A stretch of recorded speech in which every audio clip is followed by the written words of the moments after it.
and oily rags and cold. I used to enjoy singing, and to me it was emotionally enjoyable. It's an enjoyable thing to do. And I said, if people liked songs, that was great, that was good. If they were booed or hissed or made noise or talked while I was singing, I used to be a bit upset because that spoilt my enjoyment of it. But yeah, I used to enjoy singing, definitely. In the late 1970s, at the height of the folk revival, Nic Jones was probably the most sought-after solo performer on the British folk scene. In 1982, he was driving home from a folk club and was involved in an accident in which he almost died. A lorry full of bricks, which I hit, and that smashed the car up, smashed me up too, smashed the guitar up too. The guitar's healed so far. And you have?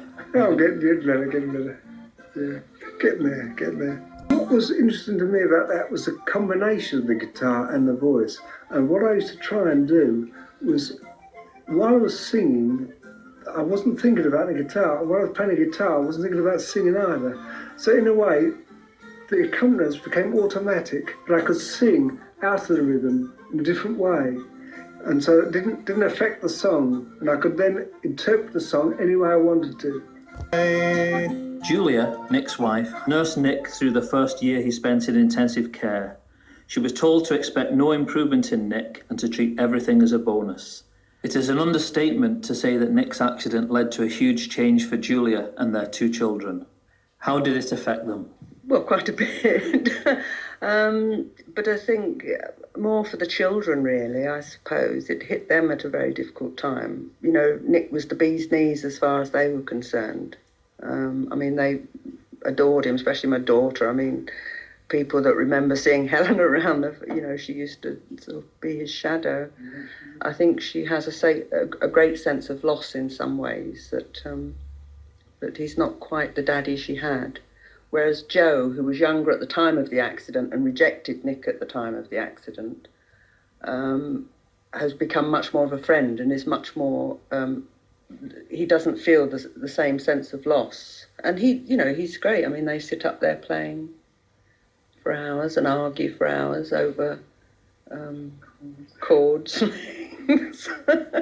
Since his accident, Nic's various albums have spread his music to enthusiasts all over the world and continue to give people pleasure.